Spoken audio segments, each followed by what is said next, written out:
are you surprised by a poll saying 8% of Russians believe that Putin was responsible?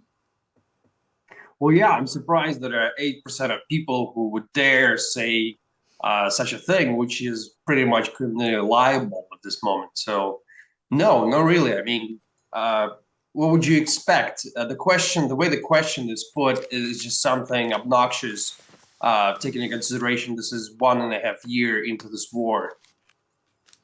Sorry, explain that. The way the question is put is obnoxious.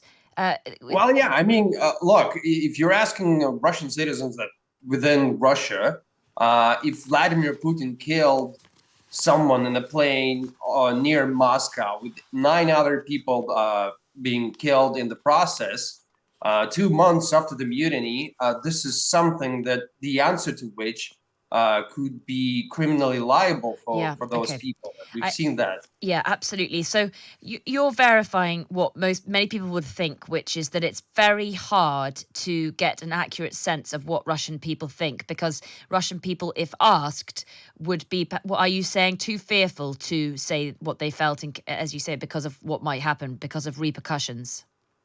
Well, yeah, that would be part of the question. The other part of the question, the answer here would be that most people have stopped following the news regarding the war and Prigozhin in particular. We've seen that trend going down after the mutiny. And in the summer, I think it was in July, we recorded the lowest number of Russians paying attention to Ukraine news since the war began at all. That's fascinating. Is it that they've stopped following the news about Prigozhin, or that actually there is no news? I think when the plane first crashed, it was given a very small amount of time on on Russian news. Is that right? So is it necessarily that people have stopped following, or there isn't anywhere to follow it? Well, look, there's a small segment of Russian society that closely monitors everything that's happening in the war. They're monitoring what's happening, Prigozhin and many other people that are involved in or were involved in this war through Telegram. These people, of course, commented right away, and I mean there was pretty much a consensus that we know who did it, and it's obnoxious. It's heartbreaking, as they would say. So basically, people that know what was happening, know of the mutiny, know of the details, they kind of pinpointed right away that there was someone within the Russian government. The general public has not heard much about the story since after the mutiny. We've seen a coordinated effort by the Russian state to downplay the mutiny as such, the role of Prigozhin, the role of Wagner. So basically, the news of him and his existence and his work has been downplayed, and people start paying attention. Really, he went off the radars, and people stopped caring who he was, what he did. That's how it works. Okay, but what about generally then? Getting some Well, generally, sense. yes, we do see that in the summer, there's generally the lowest number of people we've recorded by the polls that do pay attention to news regarding the war.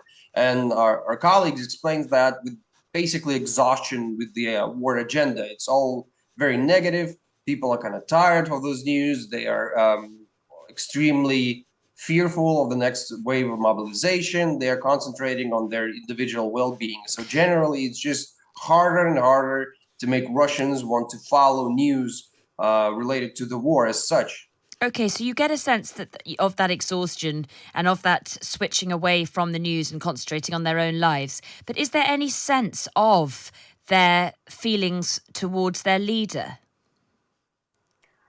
Well, I mean, it's very hard to measure that. But there was a recent poll done by the Russian field, and basically what they've concluded, there are about a half of Russians that would prefer to vote for an alternative candidate if he was qualified than Vladimir Putin. But again, we don't exactly know the number of people that are being engaged with those polls in general. We're seeing people basically trying to be as automized as possible to live outside of kind of the state dictated agenda as such. So they don't have an opinion on many issues. And often when they're asked, they would just reply what they've heard on TV or just say what they think is the right thing to say to be safe. After all, I mean, it's been a year and a half into this war. There's plenty of laws that basically comprise wartime censorship. Over 550, I think, people already at the moment that are in jail for something they've said or done related to this war. So there's certain desire to be as distant from this as possible by the majority of Russians. So there's no sense then that you can get of how the war has changed their feelings, if indeed at all it has.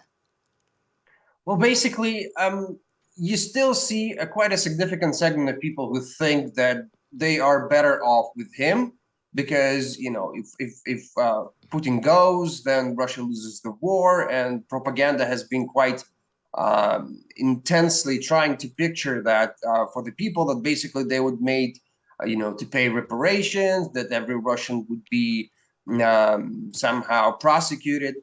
But generally speaking, if you look at the similar numbers, and half of the society is ready to take negotiations and support peace in Ukraine right away, but again, they don't exactly know what's happening because propaganda is aiming to confuse people about the details of ongoing processes. I mean, they're still being told that the war and the war efforts are going according to the plan, and well, it's a bit risky to ask questions. People that do ask questions somehow end up either in immigration or in jail. And the most active segment of Russian society, the ones that pay attention, they know of it, so they tend to self-isolate from the entire agenda Mm. whatsoever.